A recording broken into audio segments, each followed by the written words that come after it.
Salut à tous. Alors, l'ADAC a mené une étude, les équipements donc qui plombent l'autonomie des voitures électriques. Nombre d'automobilistes savent déjà que les consommateurs électriques, surtout en hiver, peuvent réduire de façon plus ou moins importante l'autonomie des voitures électriques. Mais ils oublient très souvent la surconso causée par ces équipements sur les modèles thermiques. Leur alimentation sollicite l'alternateur qui doit aussi maintenir la batterie 12 volts à son meilleur niveau, ce qui n'est possible qu'avec l'aide du bloc thermique qui va devoir fournir la puissance nécessaire.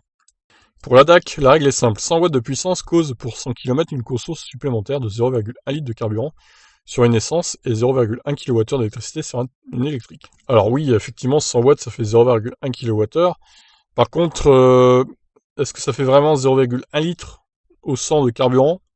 Ça, je suis un peu moins sûr, ça me paraît un peu simpliste comme conclusion, mais bon, pourquoi pas. Et à ce jeu, une motorisation à essence, la surconso en carburant due à un chauffage d'une puissance de 2000 watts peut s'élever jusqu'à 2 litres au 100, soit 2,80 €, du coup, vu qu'un litre c'est 1,40 € en France, comme en Allemagne, à peu de choses près. Sur une voiture électrique, du coup, au tarif unitaire EDF du kilowattheure, 100 km avec le chauffage en service pèse 0,36 €, et font perdre 15 km d'autonomie sur un modèle qui consommerait de l'ordre de 13 kWh au 100. Alors, moi ça me paraît un peu étonnant, hein, parce que le chauffage sur une thermique, je suis pas sûr que ça bouffe 2 litres au 100 quand même, hein. Si tu le laisses une heure, ça me paraît beaucoup. Après, voilà, je vous laisse me répondre dans les commentaires, au pire. Est-ce que ça vous paraît pas bizarre, vous? Peut-être 1 litre, mais 2 litres, ça me paraît énorme quand même, hein. Les voitures, quelle que soit l'énergie qui les alimente, embarquent de plus en plus d'équipements chauffants et ou dégivrants. Le pare-brise et la lunette arrière cumulent une puissance de 1800 watts. Pour 100 km parcourus, la conso de ces éléments coûterait 2,24 € sur une voiture essence, mais seulement 28 centimes sur un modèle électrique.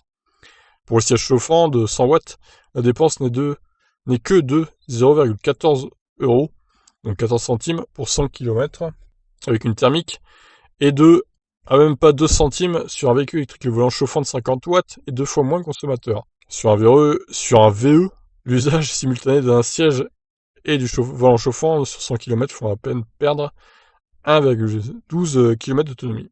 1,13 on va arrondir. Et les rétro-dégivrants 40 watts sont encore un peu moins gourmands que le volant chauffant. Ouais, les rétro-dégivrants, c'est vraiment sur les voitures haut de gamme, là, pour le coup. Or, des équipements chauffants et les appareils électriques embarqués dans les voitures particulières sont globalement peu consommateurs. Le plus énergivore reste la ventilation. En position intermédiaire, 170 kW, elle grille cependant à peine plus d'électricité. Alors, c'est watts, hein, pas kilowatts, n'importe quoi. Au même niveau, on trouve la conso maximale d'une prise allume-cigare. Les feux de croisement se situent à un niveau inférieur. Quant à la radio et au système GPS, la DAC confirme que leur influence est négligeable. À eux deux, ils ne feraient perdre que 225 mètres d'autonomie sur 100 km parcourus avec une voiture électrique. Voilà, donc vous avez le tableau récapitulatif de tout ce qu'ils ont testé chez la DAC. Nota bene, pour le chauffage et les prises, les valeurs indiquées sont des valeurs maximales. Très bien, bah écoutez. Je reste un petit peu dubitatif, hein, sur le fait que 100 watts ça fait 0,1 litre de carburant. Ça me paraît un peu simpliste comme opération, mais bon, on va considérer que c'est ça. Donc en gros, effectivement, même sur une thermique, hein, c'est le chauffage qui consomme le plus. Ça paraît logique. Ensuite, c'est la lunette arrière délivrante, du coup. Puis l'allume-cigare avec 180 watts.